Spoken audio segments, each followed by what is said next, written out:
Uma boa noite a todos, irmãos. Sejamos todos muito bem-vindos a esta casa. Que a luz do Pai Maior, através de seus mensageiros, chegue até nossos corações e nele permaneça, para que nós possamos, quando sairmos daqui, sairmos melhores do que quando aqui entramos. Para abrir os trabalhos desta noite, no livro Preces do Coração de Lorival Lopes. Ó Deus, preciso da tua paz. Talvez não haja ninguém mais necessitado do que eu. Meu coração te espera, meu pensamento te solicita. Sem ti, desoriento-me, não sei qual o caminho a tomar. Distante da tua vibração de amor, fico solitário, medroso e infeliz. Sou diante de ti como solo bruto aquecido pelo sol. Mediante a tua influência, o coração bate forte, o pensamento se equilibra, abre-se uma esperança que me acalenta o espírito. A paz surge renovada, profunda, imperturbável. Jorra, pois, ó Deus, para dentro do meu ser, a paz que me faz ver mais longe, falar com mais acerto, ouvir com mais perfeição, andar com passos mais firmes e trabalhar com mãos mais prestimosas. Agradeço-te profundamente o dom da vida e a certeza de meu contínuo crescimento espiritual. Obrigado, Deus, muito obrigado. Nosso Pai que estás em toda parte, santificado seja o teu nome no louvor de todas as criaturas. Venha a nós o teu reino de amor e sabedoria. Faça-se a tua vontade acima dos nossos desejos, tanto na terra quanto nos círculos espirituais. O pão nosso do corpo e da mente dá-nos hoje. Perdoa nossas dívidas, ensinando-nos a perdoar nossos devedores, com esquecimento de todo mal. Não permitas que venhamos a cair sob os golpes da tentação de nossa própria inferioridade. E livra-nos do mal que ainda reside em nós mesmos, pois só em ti brilha a luz eterna do reino e do poder, da glória e da paz, da justiça e do amor, para sempre. Em nome de Deus, nosso Pai bendito, em nome de Jesus, nosso Divino Mestre, em nome desta cúpula espiritual que nos assiste aqui essa noite, nossos guias, protetores, espíritos familiares e amigos, damos por abertos os trabalhos dessa noite, rogando do alto muita luz e muita paz. E para continuar os trabalhos desta noite, vamos chamar a Marta para as reflexões do Evangelho. Que ela seja iluminada, protegida, intuída pelas forças do Pai Maior.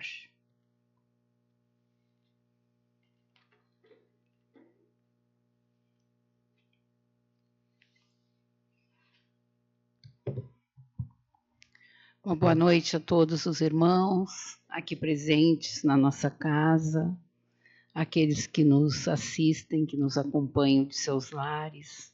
O nosso abraço carinhoso, para que nesta noite possamos, através das reflexões do Evangelho, nos aproximarmos mais um pouco da mensagem do Mestre, que há 2000 anos nós buscamos, nós estudamos, nós lemos, mas que ainda não conseguimos vivê-la na sua plenitude. Então, que essas reflexões possam nos ajudar a pensar em tudo aquilo que nós já sabemos, tudo aquilo que nós já podemos fazer, tudo aquilo que nós não fazemos ainda, o porquê, e ter aquele firme propósito de colocar nos nossos dias, nas nossas ações, aqueles ensinamentos tão importantes que nos movem e movem tantos homens no planeta Terra em busca da sua reforma interior, em busca da sua melhoria, em busca do bem, da prática do amor e da caridade. Hoje nós vamos tecer algumas considerações sobre uma parábola muito importante, uma passagem que está em Mateus, capítulo 8, versículos de 5 a 13, e também está em Marcos e em Lucas. Ela se chama Jesus e o Centurião. É uma das mais belas mensagens e das passagens que os evangelistas nos contam dos ensinamentos do Mestre. E eu lendo este livro, um romance que nos veio durante a Semana Espírita e que estava aqui à venda, que uma colega adquiriu e me emprestou porque vieram poucos, são 2 volumes. Este é o primeiro. E este livro tem por título Aconteceu na Galileia, o Despertar. E ele trata dos primeiros contatos que aquele povo, que aquela gente teve com o Mestre. Os primeiros ensinamentos, as primeiras aparições do Mestre em público, que começou a juntar e aglomerar as pessoas em torno da sua mensagem. E nós, lendo o livro, fomos lá para um capítulo do livro que tem por título O Sermão do Amor.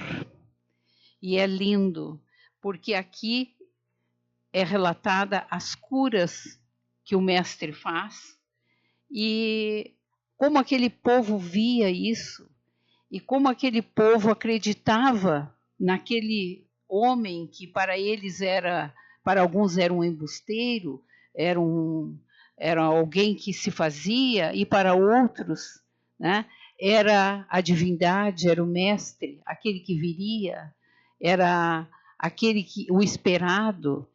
E aqueles que eram tocados pelo seu coração, pela sua fé, começavam a seguir o Mestre e a propagar a mensagem do Mestre. E aí, neste livro, tem um relato belíssimo sobre esta passagem do centurião. E nós gostaríamos de fazer algumas colocações para que os irmãos também analisassem como era difícil naquela época, né? As notícias, as coisas novas, os homens eram muito incrédulos, porque quem mandava e quem ditava todas as normas era o Sinédrio, e só era a verdade aquilo que os faraós diziam e que tinham como verdade, e todas as demais verdades ou demais acontecimentos que não passavam pela aprovação do Sinédrio eram rechaçadas e as pessoas eram mortas. Então é um romance lindo que conta a passagem de várias famílias, mas de uma família em especial que foi pedir abrigo para Pedro numa situação muito difícil. E Pedro, como era o seguidor da lei, ele ficou num conflito muito grande, se seguia os ensinamentos do Mestre ou se seguia a lei. Se ele seguisse a lei, ele estava indo contra tudo aquilo que o Mestre estava pregando naqueles primeiros dias das suas pregações, mas que já calaram o seu coração. Se ele seguisse o Mestre, ele estava indo contra o Sinédrio, contra a lei de Moisés, contra a lei vigente, e seria um desobediente, né? Seria um insubordinado à lei. Então ele estava naquele dilema tão profundo, e o autor conta assim, belas palavras, né? E trata dessa inquietude do Pedro. Ele já tinha passado de Simão, Cristo já tinha dado a ele o nome de Pedro. E ele era um dos principais apóstolos que seguiam e que levavam, que organizava essa caminhada do Cristo por aquelas cidades aos arredores a pé, porque não existiam outros meios, né, de locomoção. Então ele se questionava, e o autor relata, é uma psicografia, e ele relata assim que vale a pena a gente ver. Simão, agora chamado Pedro, retornava ao convívio com os apóstolos, atordoado com a situação que fora apresentada por um amigo, Caleb. Por que Caleb fora pedir auxílio? Por que testava a sua fé? Ele foi pedir auxílio porque ele estava apaixonado por uma mulher, e ela era casada, era o grande amor da vida dele, e eles estavam tendo um relacionamento. E, como sempre, a mulher que traía o marido era apedrejada e era morta. E ele foi pedir abrigo para o Pedro, para abrigar a sua amada. E Pedro ficou nesse dilema. Ele não concordava em burlar a lei. E a lei era clara, contudo se angustiava. Afinal, o que ele ouvia naquele momento anterior deixava confuso. Será que estava cumprindo a lei? Será que o mestre faria o mesmo? Então ele começou a se questionar pelos ensinamentos do mestre. As dúvidas assolavam, e André, percebendo o olhar angustiado de Pedro, falou: "O que te passa, Pedro?" E o impetuoso discípulo retrucou: "Nada, nada que tu devas saber." E calando-se, dirigiu-se à multidão que adorava o mestre. O cerco espiritual era constante, principalmente em torno da multidão, já que muitos irmãos trevosos incitavam a desordem, insuflando energias deletérias nos menos avisados, gerando tumultos descabidos. Muitos gritavam, outros blasfemavam, tentando aproximar-se do Messias. Caminhavam lentamente quando um grupo se acercou de Jesus e um ancião manifestou seu desejo de ofertar. Porém, calando-se, passou a observar um centurião que, abrindo caminho pela multidão, rogou ao mestre: "Senhor, meu criado jaz em casa paralítico e atormentado." E Jesus, olhando, disse: "Irei a ele dar-lhe saúde." Porém o centurião falou: "Senhor, não sou digno que entre debaixo do meu teto, mas dizendo somente uma palavra, meu criado terá saúde, pois também sou homem de autoridade e tenho soldados sobre minhas ordens, e digo a este: vai, e ele vai, e a outro: vem, e ele vem, e ao meu servo: faz isso, e ele faz." E surpreendido por tais palavras, o mestre dirigiu-se aos que o seguiam e disse-lhes: em verdade lhes digo, que nem mesmo em Israel encontrei tamanha fé. Mas eu lhes digo, muitos virão do Oriente e do Ocidente, e encontrarão a mesa, e sentar-se-ão à mesa com Abraão, Isaque e Jacó no reino dos céus. E os filhos do reino serão lançados às trevas exteriores. Ali haverá pranto e ranger de dentes. E voltando-se ao centurião disse: vá, e como crê, seja feito.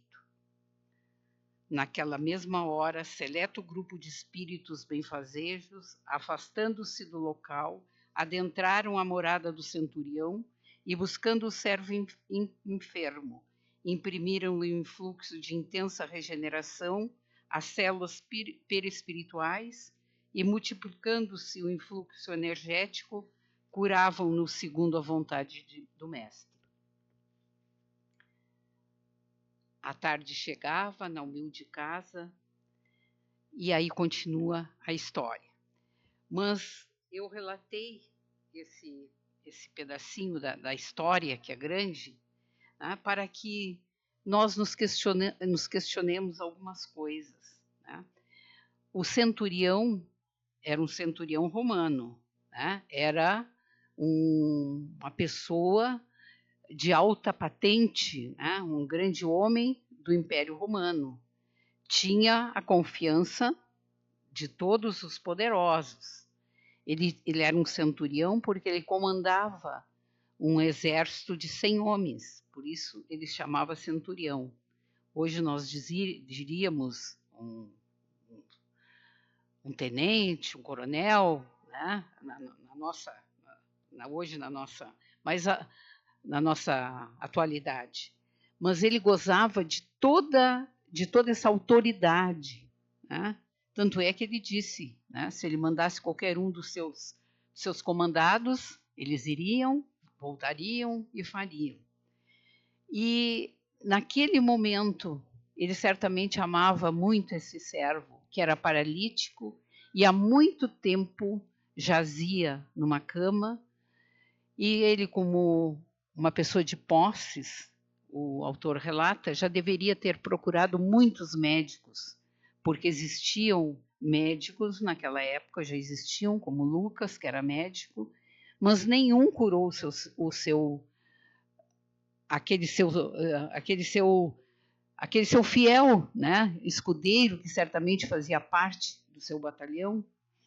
E ele, vendo, né, e sabendo daquela notícia do mestre, ele acreditou, mesmo, né, sendo um centurião romano, lá no seu coração ele teve essa certeza. Ele foi tocado por esta mensagem do mestre e acreditou que o mestre poderia curá-lo. Tanto é que ele diz que não era digno do mestre entrar em sua casa, mas que apenas uma palavra dele de onde ele estava curaria, né, aquele seu servo. E o autor nos questiona da onde esse centurião tirou tanta fé. Ele tinha certeza disso. Ele tinha tanta certeza porque ele era também um centurião que tinha autoridade.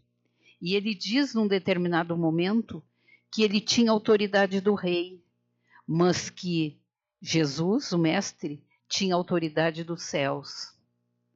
Então, tudo, né, ele dimensionou, né, a sua fé, dimensionou e aquilatou o valor da fé, né? Ele dizendo que se ele tinha aquele poder sobre os seus soldados, que ele mandava e desmandava, Jesus, que ele acreditava, ele está dizendo aqui, que era o mestre, tinha muito mais poder do que ele, porque o chefe, o rei dele, era dos céus, e o dele, né, era da terra.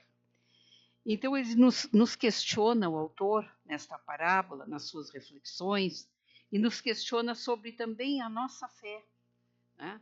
Porque Jesus não tratava as doenças, Jesus tratava os doentes, né? Diferente dos nossos médicos, que tratam as nossas doenças, porque ainda não tem esse poder de tratar a nossa alma, o nosso espírito, lá o nosso interior. Um dia terão, como dizem os nossos amigos espirituais. Mas Jesus tinha esse poder de curar os doentes. E nós vamos ver, se nós vamos no nosso Evangelho segundo o Espiritismo, lá no capítulo 19, a fé transporta montanhas.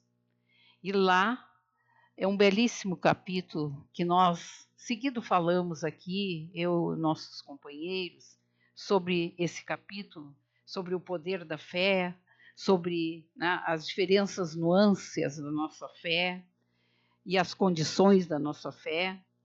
E também ele tem um capítulo que diz a fé, mãe da esperança e da caridade.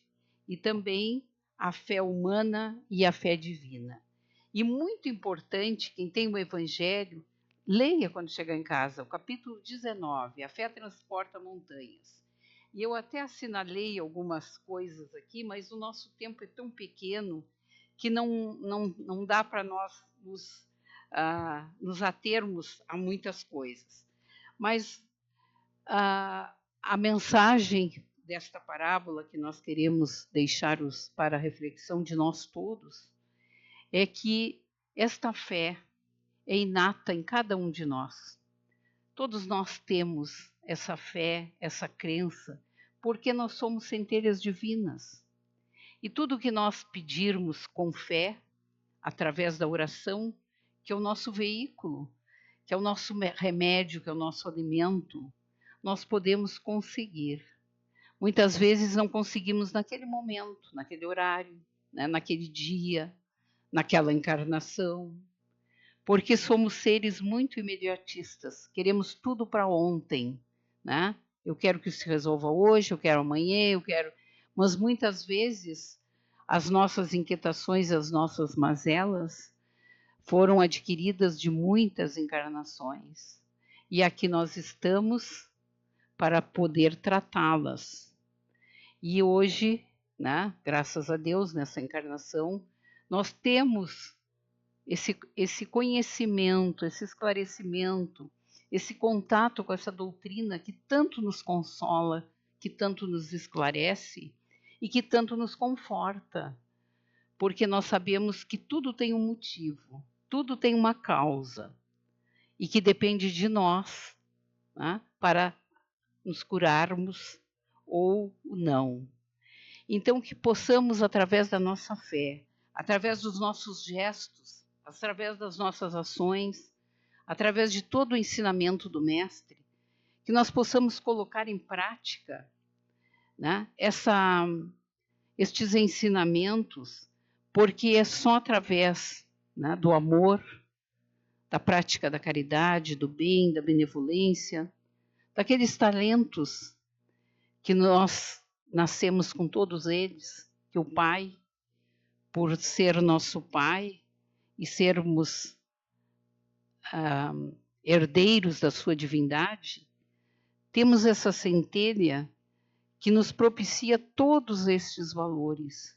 Mas também temos, nesta encarnação, aquela faculdade chamada livre-arbítrio, que cada um faz aquilo que acha melhor, que lhe aprouver e que deseja.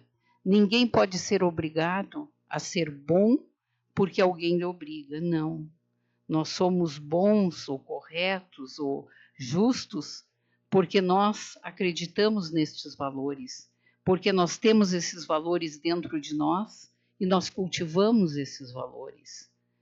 E este livre-arbítrio nós sabemos que nos é dado porque ainda nós somos seres muito imperfeitos.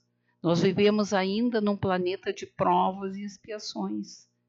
Quando nós passarmos para o planeta de regeneração, ou formos degradados a um outro planeta mais evoluído, ou ficarmos aqui, né, nós não precisaremos mais ter o livre-arbítrio, porque lá não vai existir o mal. O livre-arbítrio é só para a gente distinguir o mal e o bem, o que é certo e o que é errado. E eu fiquei muito surpresa quando eu soube disso, né?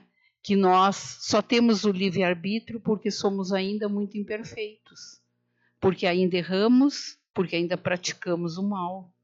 Na hora que nós formos mais evoluídos e que nós vivermos neste mundo de regeneração onde o mal não existir, não precisa nós fazer esta escolha.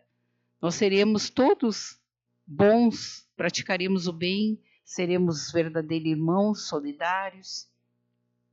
Então isso também é um conforto para nós, né? E é um compromisso também para nós, como lidamos com o nosso livre-arbítrio, como nós estamos usando o nosso livre-arbítrio. É uma responsabilidade muito grande que o Pai delega a cada um de nós. Não é Ele que vai nos tirar os pecados, nem Jesus e nem ninguém. Quem tira os nossos erros, se assim podemos dizer, somos nós mesmos, através das nossas escolhas, através do nosso livre-arbítrio. Então, que nós possamos pensar sobre toda essa mensagem de fé, pensar neste centurião, né, que certamente tinha uma angústia muito grande, porque aquele servo que ele amava, certamente, estava sofrendo muito. e ele não encontrava recursos, não encontrava meios para aliviar aquela dor. Mas lá dentro ele dizia, né, que alguém poderia fazer isso, e ele acreditou nisso, e ele enfrentou a todos. Imaginemos nós o que seria o escândalo que causou durante frente àquela multidão, um centurião romano, representante do rei, do poder, do sinédrio, chegar até o mestre onde ele estava e pedir para que ele curasse o seu servo. Então, a humildade desse centurião, né, nos faz refletir também. Será que nós teríamos essa humildade, né, frente a tantas coisas que a vida se apresenta para nós? Como nós nos portaríamos numa situação dessa? Se o mestre aparecesse para nós e dissesse que ia à nossa casa, será que a nossa casa, o nosso lar, ou a nossa casa interior estaria pronta para receber esse mestre? Que valores eu cultivo dentro de mim, né? Em torno de mim, da minha vida? Que valores, que práticas, que ações? Será que nós temos condições de chegar perto desse mestre para pedir alguma coisa a ele? Como esse centurião, que mesmo sendo um centurião romano, que nós sabemos que Roma era contra todo o cristianismo nesse momento, porque temia que o Cristo quisesse tirar o poder, né, o poder político, né, de Roma, quisesse ser um faraó, né, um rei, alguém influente no sinédrio, né? Será que nós teríamos essa humildade de enfrentar aqueles com os quais são os nossos comandantes, desafiando a própria lei, né, romana, e pedir ao mestre para que ele curasse alguém? E a sua humildade de reconhecer que ele não era digno que o mestre pisasse na sua casa. E eu fiquei me perguntando, né? Hoje a humanidade, será que nós somos dignos do mestre pisar na nossa casa, né? É uma interrogação que nós devemos nos fazer. O que nós estamos fazendo na nossa vida? Né? E ele termina dizendo para o centurião: vai-te e como creste, assim te seja feito. E termina ele dizendo assim: como creste, assim te seja feito. E o centurião foi e encontrou o seu criado curado, são. Como creu o centurião? Por que forma acreditava ele que a cura de seu servo se deveria operar? Naturalmente, que com a autorização e o mandato de Jesus, alguns dos espíritos que acompanhavam o mestre na sua missão iriam à casa do centurião e a cura se operaria. Porque, como disse ele ao Nazareno, não precisas vir à minha casa, Senhor, mas com uma palavra tua, meu servo há de sarar. Pela mesma forma que com a palavra minha, os prisioneiros são postos em liberdade. Foi assim que o centurião creu, e foi assim que seu servo foi curado. E assim foi que Jesus afirmou ter ele de sarar, quando disse: como creste, assim te seja feito. E Jesus diz para nós, né, todo dia, em todos os momentos, em todas as horas, principalmente nas horas mais difíceis, ele nos diz essa frase: como crestes, assim serás curado. E terminando essas pequenas reflexões, que nós pedimos que os irmãos leiam esse capítulo 19 do Evangelho sobre a fé que transporta montanhas, quando ele disse, né, que se nós tivermos a fé do tamanho de um grão de mostarda, nós venceríamos todas as montanhas da nossa vida. Então, que nós possamos pensar, né, como está a nossa fé, como nós alimentamos a nossa fé, como nós convivemos com a nossa fé, o que nós fazemos a nossa fé. Será que nós temos fé só quando as coisas estão tudo correndo bem? Né? Aí é fácil a gente ter fé, mas quando as coisas não estão correndo muito bem, aí é difícil. Mas aí é que nós somos testados na nossa fé, como o centurião, que foi humilde e pediu, né, ao mestre que curasse o seu servo. Será que nós temos essa humildade de pedir ao Cristo que também cure as nossas mazelas interiores? E o que nós oferecemos para Ele? O que nós já podemos esperar dele? Nós sabemos que no universo tudo é sintonia. Eu me sintonizo, eu vibro com aquilo que eu penso e que eu sou. Então, a quem nós atraímos? Será que nós atraímos esses espíritos bons?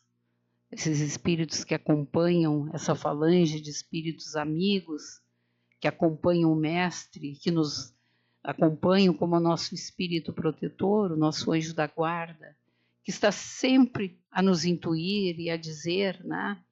E a nos encorajar, e muitas vezes nós não ouvimos, né, o seu lamento, não ouvimos os seus pedidos.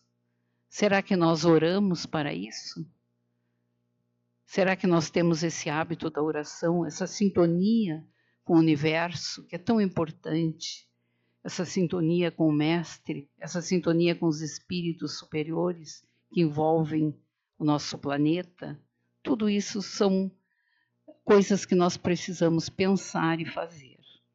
E finalizando, eu trouxe uma mensagem de Chico Xavier, que é muito linda e que nos fala sobre a fé, para que a gente possa também levar para as nossas reflexões. Confie sempre. Não perca a tua fé entre as sombras do mundo. Ainda que os teus pés estejam sangrando, segue para a frente, erguendo-a por luz celeste acima de ti. Crê e trabalha. Esforça-te no bem e espera com paciência. Tudo passa e tudo se renova na terra, mas o que vem do céu permanecerá. De todos os infelizes, os mais desditosos são os que perderam a confiança em Deus e em si, porque o maior infortúnio é sofrer a privação da fé e prosseguir vivendo. Eleva, pois, o teu olhar e caminha, luta e serve. Aprende e adianta-te. Brilha a alvorada além da noite. Hoje é possível que a tempestade te amarfanhe o coração e te atormente o ideal, aguilhoando-te com a aflição ou ameaçando-te com a morte. Não te esqueças, porém, de que amanhã será outro dia. Chico Xavier.